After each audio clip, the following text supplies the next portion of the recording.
A nombre del Instituto Municipal de Arte y Cultura, que preside la doctora Minerva Tapia Robles, para su programa del arte de mi casa a tu casa, el día de hoy les doy la más cordial bienvenida y me da mucho gusto presentarle a la doctora Ana Garduño. Es doctora por Historia del Arte por la Universidad Nacional Autónoma de México. Desde el 2005 es miembro del Sistema Nacional de Investigadores, recibió el Premio al Desempeño e Investigación por el Instituto Nacional de Bellas Artes y es investigadora titular del CENIDIAP desde 1995 a la fecha. Sus principales líneas de investigación son el Sistema de Museos de México, el coleccionismo del arte y las políticas culturales. Tiene varios libros importantes, entre ellos el del Poder del Coleccionismo de Arte de Álvar Carrillo Gil. Es profesora, maestra, docente y también ha dirigido curadurías importantes. Ha sido la responsable de curadurías como los 30 años del Museo de Arte Carrillo Gil, Origen y Vocación, cimientos para los 65 años del Instituto Nacional de Bellas Artes, enfocado en el legados, donaciones y adquisiciones. Ana, bienvenida. Me da mucho gusto tenerte el día de hoy con nosotros. Muchas gracias por la invitación.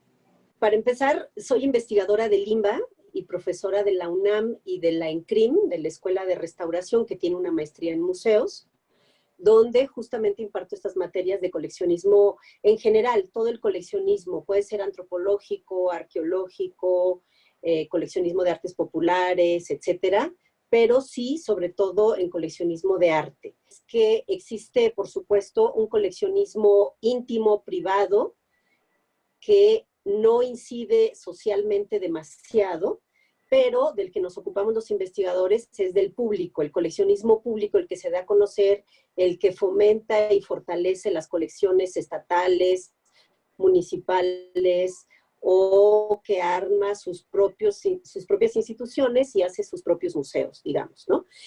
Toda colección siempre es un proyecto de apropiación, de valoración, de resignificación del patrimonio cultural. Todo objeto, o ahora ya hay colecciones que no necesitan objetos, que son inmateriales, digamos, toda exposición, toda colección siempre responde a dos niveles. Uno, que es el personal, el privado. El coleccionista tiene obsesiones, preocupaciones, necesidades, quiere ordenar y estructurar el mundo, y eso lo logra con las piezas que va copiando a lo largo de un cierto tiempo. Después, en un cierto momento, el coleccionista le adjudica a ese acervo, le adjudica una misión, un objetivo, que ese ya no es privado, ya no es personal, sino es público. Va a mandar un mensaje a través de las piezas o de los proyectos que colecciona, si son cosas, por ejemplo, arte contemporáneo, que es inmaterial, mucho de eso, que son procesos artísticos. Eso le va a dotar de una misión, va a tener un objetivo, va a demostrar algo que tiene que ver con las preocupaciones de la sociedad en donde se desarrolla. Toda colección tiene un contexto, tiene un periodo, tiene una época, tiene una pertinencia. No sé, por ejemplo, en el arte moderno tardío y contemporáneo hubo colecciones en los años 60, 70, todavía a principios de los 80, que estaban trabajando el tema de la homosexualidad, ¿no? La homosexualidad como proyecto histórico, como proyecto artístico, como proyecto de nación, como la homosexualidad había permeado, digamos, el mundo artístico mexicano, que son colecciones que en su momento fueron pertinentes. Ahorita el tema de la homosexualidad es algo que ya pasó, ya no es vigente, ya no es un tema que la sociedad estemos discutiendo, ni en Tijuana ni en ningún lado en México, y es algo que está asumido, que está permeado en todas las capas sociales, etcétera. Entonces, cada colección tiene su momento. En los años 60, 70, 80, era un tema que se estaba discutiendo, que los historiadores del arte lo estaban trabajando desde la academia, los curadores estaban montando exposiciones y, por supuesto, había coleccionistas privados que hacían el triángulo con el académico, el galerista o los galeristas que estaban vendiendo este tipo de propuestas artísticas, etc. Siempre el coleccionista está rodeado de una red digamos, de especialistas con los cuales va a trabajar, y tuvo como marco teórico, digamos, marco conceptual, las ideas de Fausto Ramírez, el decano en la historia del arte en México, que fue el que estaba trabajando esas temáticas y hablando de cómo el muralismo mexicano de la primera mitad del siglo XX había un proceso de borramiento de toda una serie de artistas homosexuales que no habían sido vistos. Y él estaba analizando a esa otra historia del arte mexicano que no había sido hegemónica. Las ideas de él se plasmaron en las curadurías de Olivier de Broas, uno de los grandes curadores más importantes de México del siglo XX, que tomó las ideas de Fausto, agregó las propias y montaba exposiciones donde estaba trabajando esos temas con las piezas que les prestaba el coleccionista privado particular que estaba haciendo esos acopios, esas discusiones. Entonces, siempre está en ese mundo, hay una serie de negociaciones, colaboraciones, alianzas. Un coleccionista privado nunca está solo, siempre está trabajando con las ideas socialmente distribuidas, digamos, en diferentes ámbitos, ¿no? Y, por supuesto, el coleccionismo es la base que nutre a todos los museos en México y en el mundo. El coleccionismo es la base del sistema de museos, así nació y sigue siendo así. Ciudades capitales de los estados, de los municipios, etcétera, siempre tienen problemas para nutrirse, para fortalecerse, y las colecciones privadas son las que van a aportar esos acervos con una mirada, por supuesto, privada, personal, pero que al incorporarse a los acervos institucionalizados de los diferentes museos, se conforma una mirada diferente. Generalmente, el problema del coleccionismo en México es que cuando se incorporan esos conjuntos de piezas a los diferentes museos, sobre todo museos estatales, museos públicos, pierden la identidad del coleccionista privado, pierden el apellido de la colección que lo formó. Y ese es un problema por el cual los coleccionistas difícilmente entregan sus acervos a los museos públicos, porque pierden la identidad. Cuando vemos una exposición en un museo, en el Palacio de Bellas Artes, en cualquier museo de cualquier ciudad capital del país, nunca dice en la ficha técnica, viene de la colección de quién donó esa pieza o quién la vendió a ese acervo de ese museo. Es un renglón que siempre perdemos. Y ese es un problema muy grave porque el coleccionista, por supuesto, necesita su reconocimiento, necesita que sepamos que él seleccionó esa pieza dentro del mundo de objetos que hay, artísticos, patrimoniales, culturales, etcétera. Él seleccionó y le dio un valor a ese objeto y el mundo lo reconoció y por eso ahora es una pieza museal. Entonces, a la hora de que se arman las exposiciones, el curador tiene que echar mano de estas colecciones privadas, pero al mismo tiempo, al echar mano de esas colecciones privadas, pierden la identidad del coleccionista que armó su propio discurso con todas esas piezas. Sí, cuando se vende la pieza a un museo o se dona, no cuando es una exposición temporal, donde hay un préstamo solo para un cierto montaje, digamos, que está delimitado para un cierto momento. Ahí es cuando, por supuesto, el coleccionista exige que vaya su nombre porque, por supuesto, el museo sacraliza, el museo ritualiza, fetichiza, el museo convierte una pieza en una obra de arte, aunque no lo sea, o en un objeto cultural o en un objeto patrimonial, y también el museo adjudica un valor económico diferente a la pieza.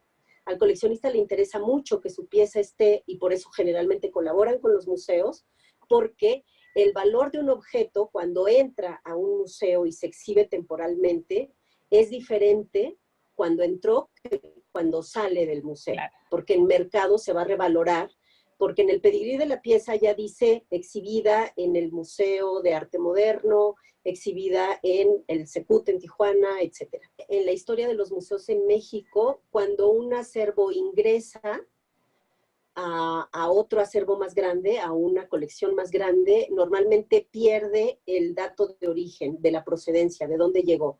Somos los especialistas en museos y en curaduría, en historia de la curaduría en México, historia de las exposiciones, historia de los museos, los que estamos haciendo esa revisión con muchos problemas, porque en muchos inventarios generalmente no se consigna el dato de dónde procede la pieza. Entonces, ha sido difícil. Yo generalmente cuando hago ese tipo de investigaciones recurro al archivo de la familia, al archivo privado, cuando lo hay, al archivo de la galería, muchas galerías, algunas, que nos permiten acceso a sus archivos, tienen el dato de a quién le vendieron la pieza por primera vez, por ejemplo. Entonces es todo un proceso de investigación, hacer el seguimiento de la historia, de la pertenencia de esa pieza en diferentes colecciones privadas hasta que se institucionaliza y se convierte en un objeto de museo y deja de ser un objeto de comercio. Al llegar a un museo, generalmente, aunque sea un museo privado, normalmente deja de ser una pieza comercial y se convierte en una ex mercancía. ¿Qué tanto sucede esto en México, que acaban en museos estas colecciones? Un porcentaje muy pequeño. Si revisamos la historia del arte en México en el siglo XX, han llegado muchas piezas por donaciones. Las donaciones generalmente son de artistas. Los más generosos en este país han sido los artistas. Ellos nos han donado muchas piezas, tanto en los gobiernos de los estados donde ellos nacieron, que generalmente es el lugar donde buscan tener su propio museo con su nombre, o en acervos federales. La segunda sección es de coleccionistas privados que han vendido, son negociaciones mixtas. Los coleccionistas privados generalmente no donan todo porque hay una tradición, como bien sabemos, de corrupción en México y de tráfico de objetos museales, donde la clase política mexicana se apropiaba de objetos que veía en el museo, en las bodegas de los museos, mientras estaban gobernando, se llevaban las piezas para decorar las oficinas gubernamentales y cuando se acababa el sexenio y envolvían sus cosas, se llevaban también las obras de arte que pertenecían a los museos y que estaban inventariadas. Por supuesto, eso no fomentó el coleccionismo ni la donación a museos. Los particulares sabían que sus piezas peligraban si llegaban a un museo porque, digamos, que no había control al poder de los gobernantes en un cierto momento y que ellos podían tomar la decisión de llevarse las piezas. Y hay muchos expresidentes que han sido acusados de que se llevaron piezas de museos que habían sido donadas por particulares. Así que por supuesto que eso no fomentó la donación, pero lo que hacían los coleccionistas privados, que es muy inteligente, eran negociaciones mixtas. Entregaban en donación una parte de los acervos y la otra la vendían. Pero al venderlo, aunque sea a precio castigado, hacían descuentos del 30, del 40, hasta del 50% del precio de mercado. Lo que hacían era entrar al inventario público y eso de alguna manera protegía la pieza. Si era donación directa, podía nunca inventariarse y llevársela sin que hubiera un registro de que eso es un robo y un saqueo, ¿no? Esa es la segunda fuente. La tercera ha sido las confiscaciones. Antes, la Secretaría de Hacienda, cuando confiscaba casas, residencias, mansiones procedentes del narcotráfico o de alguien que tuviera conflictos con Hacienda y se le confiscaran sus bienes para pago de impuestos, etcétera, lo que se hacía era llamar a los directores de museos para que vieran los lotes de obras de arte que estaban allí y se repartieran al Castillo de Chapultepec, que es el Museo de Historia, el Museo Nacional de Historia, o al Museo Nacional de San Carlos, cuando eran piezas de arte antiguo, europeo, de procedencia europea, etcétera. Lo que ocurrió y lo que ocurre hasta el momento es que se subastan esos objetos para recoger el dinero y reinvertirlo en asuntos públicos, pero ya no nos quedamos con las piezas de obras de arte y ya no están nutriendo los museos como era en décadas anteriores. Híjole, sí, es complicado, ¿no? Es todo un tema muy complejo y con muchas variables, ¿no? Sí, la otra era un programa muy interesante que se instrumentó en la Secretaría de Hacienda que se llama Pago en Especie, que es muy conocido. Muy conocido. Que es un programa, sí, es un programa muy famoso, único en el mundo, donde los artistas pueden pagar sus impuestos con obra de arte. Eso tiene varios problemas. Uno de ellos es que los artistas que venden mucho y muy caro en mercado, no necesariamente tienen una producción apta para los museos. El criterio comercial no necesariamente encuadra con el criterio museal. ¿no? Claro. Y que son piezas que están muy bien decorando la sala de una casa burguesa, pero que no se ven bien en un museo porque no nos están aportando nada. No es una pieza que al estar en un museo represente la producción de un creador, digamos. Ese es un problema. La otra es que como la Secretaría de Hacienda, el programa Pago en Especie nació para nutrir los acervos del Museo de Arte Moderno. Ese era el objetivo inicial. Se desvirtuó en el proceso, ya no entregaron las piezas al Museo de Arte Moderno y se lo quedó la Secretaría de Hacienda y ahora tiene un museo. Como estuvo muchas décadas esas piezas embodegadas, y aparte hay un sorteo o había un sorteo donde esas piezas podían llegar a cualquier parte donde hubiera una oficina de Hacienda, se usaban para decorar diferentes oficinas, los artistas por supuesto no iban a entregar las mejores piezas de su producción para que esas terminaran en la alcaldía o en el municipio perdido en la sierra, en alguna sierra, digamos, en alguna oficina de la Secretaría de Hacienda. Así que entregaban piezas residuales, lo que llamaríamos residuales, piezas de su producción artística que si se perdían para siempre no pasaba nada.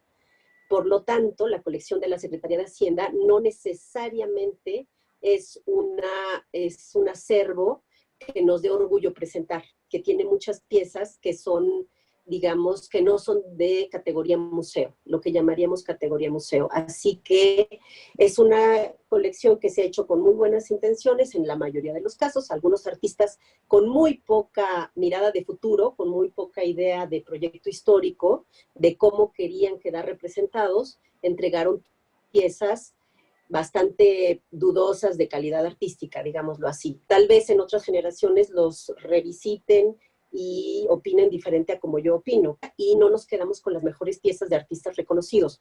Otros, sin duda muy generosos, sí han entregado muy buenas piezas por un precio casi simbólico, porque sí están conscientes de la importancia de esos objetos en un repositorio estatal, que en algún momento esas piezas van a ser pedidas para exposiciones importantes, retrospectivas de su obra, etcétera. Sí, y sí, el Museo de la Secretaría de Hacienda tiene algunas joyas espectaculares, ¿no? Que han circulado en cualquier cantidad de exposiciones porque son las piezas claves, ¿no? Toda colección de museo tiene los caballitos de batalla, digamos, ¿no? Se revisan y cada generación cambia. Pero el problema de que no hay una cultura del coleccionismo y que no hay un fomento estatal al coleccionismo, que no hay una campaña dirigida a los particulares que poseen obra, que podrían entregar en comodato permanente o en comodato temporal, o que podrían pagar sus impuestos con las colecciones que ellos ya tienen formadas, que eso también nos hace mucha falta, que se pudieran pagar impuestos con obra de arte. A veces, cuando veo las exposiciones de las colecciones temporales, las colecciones permanentes de los museos, digo, estamos revisando las mismas piezas, dándole vueltas. Antes estaba en la sala 1, ahora está en la sala 3, pero es la misma pieza porque ciertamente las colecciones de los museos, de todos los museos en México, tienen lagunas importantes, sí tienen piezas muy representativas, muy interesantes, pero en el sexenio pasado sí hubo en el INBA, al menos en el INBA, una iniciativa muy importante de enlazar Secretaría de Hacienda, FONCA, Jóvenes Creadores, por ejemplo, que hay una sección de jóvenes creadores donde pueden donar la producción que hicieron mientras tenían la beca, pero ahora se enlazó con funcionarios de museos, con curadores y directivos en museos, para que ya hubiera un destino para esas piezas. El artista creaba, sabía que iba a entregar parte de esas piezas a un museo específico, donde la colección que ya existe en un cierto recinto pudiera dialogar con la obra que recién iba a ingresar. Y todo eso a través o de retribución social del FONCA o a través de pago en especie. Ya había un destino manifiesto del objeto que se estaba produciendo. Garantizó con eso que fueran piezas de la máxima calidad posible, ¿no? Significa muy representativas de lo mejor del artista, ¿no? Así es. Porque son producto de negociaciones y lo que nos hace falta en este país es negociar, hablar. El problema es que los museos viven al día, viven haciendo las exposiciones temporales para que garanticen, digamos, los públicos, la llegada de públicos a los museos, así que no les da tiempo prácticamente de trabajar su colección permanente. Es toda una política, digamos, para la cual no ha habido voluntad, no ha habido interés de las élites que gobiernan el país, ni tampoco les da tiempo a los funcionarios de museos de ocuparse de lo temporal, de las exposiciones temporales del programa, digamos, de reforzamiento educativo que todos los museos tienen, no les da tiempo de hacer todo el trabajo del día a día, de la vida cotidiana del museo, y aparte ocuparse de la colección permanente. Claro. ¿Y qué de los archivos? Platícanos de los archivos, porque los archivos son como la piedra angular, ¿no? A la hora de escribir estas monografías de artistas y trabajos específicos para curadurías. ¿Dónde acaban esos archivos? ¿Dónde acaban esos materiales? En el caso del INBA y también en el INAH, los museos cada 6 años se reinventan, desafortunadamente. El problema endémico que en este país es el sexenio, donde la nación se inventa cada 6 años y todos hacen tabula rasa, destruyen todo el pasado y vuelven a empezar. Eso ocurre, por supuesto, en los museos. El museo siempre es un espejo donde se refleja el sistema político mexicano, por supuesto. Entonces, lo que ocurre es que los funcionarios dejan copia de todo lo que hicieron, dejan las carpetas de exposición, dejan las computadoras llenas con los archivos de todas las comunicaciones con los artistas, con los dueños de las obras, dejan el inventario con fotografías, etcétera. Llegan los nuevos funcionarios, todo eso lo meten en cajas, ni lo revisan y lo mandan a las bodegas del INAH o del INBA, que es las instituciones que yo más conozco, digamos, ¿no? Se manda todo eso y empiezan de cero. Tenemos memoria. En los museos públicos del Estado mexicano no tenemos memoria. Tenemos los archivos privados. Si yo necesito algún dato de una exposición, voy al artista si está vivo, voy con la familia del artista, o voy con el funcionario de museo que estaba en ese momento, el director, que en su archivo privado tenga copias de los documentos, y hay muchos gestores privados, tengo que decirlo, hay muchos directores y funcionarios de museos, curadores, que no tienen archivo privado. Entonces es muy difícil hacer la historia, rastrear la historia de una exposición, pero si quiero hacer el análisis de una exposición de 1930, solo si tengo archivo histórico. Y eso, en mi caso, es el Archivo General de la Nación. Si está consignada en el Archivo General de la Nación, logro hacer una reconstrucción. Y si no, los datos que me encuentren en el archivo de la Secretaría de Educación Pública, en los archivos de algunos particulares que todavía tienen esos papeles. Pero es una historia bastante complicada porque los museos, generalmente su departamento de documentación, de archivo o su biblioteca, están muy retrasados. Tienen unos programas en computadora. Cuando he hecho exposiciones, no voy a decir nombres de museos, me dicen, no te puedo mandar el dato que quieres ni la foto de la obra porque la tengo en baja resolución y está en un programa que tienes que venir a ver la computadora de acá porque ya no es traducible a ningún otro programa porque no migraron la información, no actualizaron. Entonces, ya si esa computadora truena, se acabó la memoria de la colección permanente de ese museo, porque no han migrado, no hay dinero. Los directores de museos, eso no se nota, no se ve, eso no se vende políticamente, por lo tanto, lo dejan de lado para hacer exposiciones llamativas temporales, ¿no? Así que tenemos un problema serio. Me ha costado mucho trabajo hacer la historia de la exhibición de una pieza. Por ejemplo, en algún momento me dio por seguir piezas, de cuántas veces se había exhibido, en dónde, por qué, para qué, sobre todo piezas emblemáticas. Recuerdo que estuve un tiempo trabajando una vendedora de flores de Diego Rivera, que pertenece al INBA y que fue colección de Emilio Portes Gil y la donó a México en los años 60. Estuve haciendo el seguimiento de esa pieza porque me la encontraba en todas las exposiciones internacionales mexicanas. Y fue un trabajo muy difícil porque los museos, aunque tengan la buena voluntad de ayudar al investigador, generalmente no pueden porque sus archivos son más deficientes que... ¿Qué hay con los materiales que no tienen esa durabilidad, que son frágiles?